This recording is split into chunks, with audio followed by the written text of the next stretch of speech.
Isabelle Maigret, je suis généraliste à Beauvais et donc j'utilise Omidoc dans ma pratique de médecin généraliste.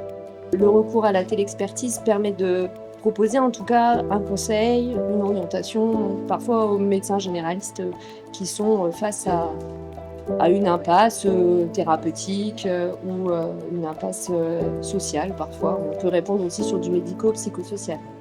Ça permet, comment dirais-je, de solliciter un avis de spécialiste sans le déranger et à un moment où on est aussi disponible, c'est-à-dire plutôt le midi ou le soir après nos consultations, parce que c'est vrai que c'est compliqué de pouvoir joindre tout le monde.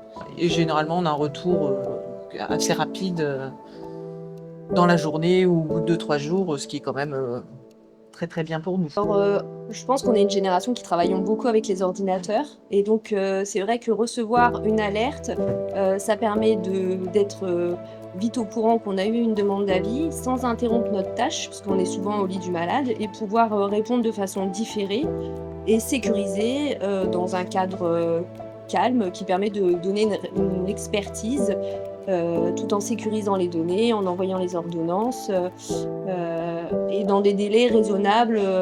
Pour ma part, on y répond dans les 3-4 heures. On donnait déjà des avis comme ça téléphoniques sans forcément voir le patient, donc ça n'a pas tellement changé nos pratiques. L'épidémie de Covid a démocratisé un petit peu ce système également. Et c'est vrai que c'est une façon de valoriser également l'expertise qu'on donnait déjà.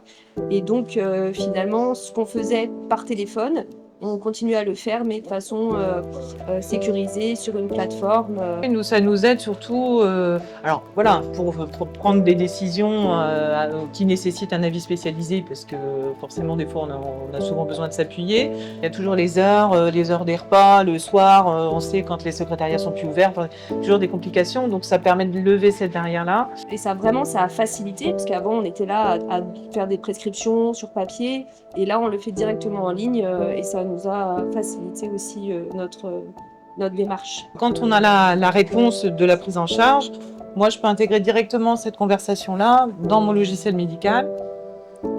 Il y a aussi une facturation possible. C'est quand même du temps qu'on passe à demander des avis et mine de rien, il y a quand même cette reconnaissance-là qu'on n'avait pas par les appels téléphoniques. Et du coup, moi avec mon logiciel médical, en tout cas, ça se fait très simplement et ça s'intègre tout seul. C'est vrai que la plateforme, elle est très pratique parce qu'en gériatrie, on travaille beaucoup avec des réseaux. Et des fois, c'est une question d'orienter le malade au bon endroit, au bon moment. Et c'est très facile de joindre un autre requérant, un autre participant à l'expertise. Il suffit d'ajouter la personne que l'on veut et elle s'intègre dans le parcours du patient. Et après, surtout, ça nous permet d'avoir des avis diagnostiques et des prises en charge qui sont beaucoup plus rapides que si les patients prennent leur rendez-vous tout seuls. D'être rassuré assez rapidement et de rassurer, et d'organiser les choses s'il s'agit d'une hospitalisation ou d'une consultation.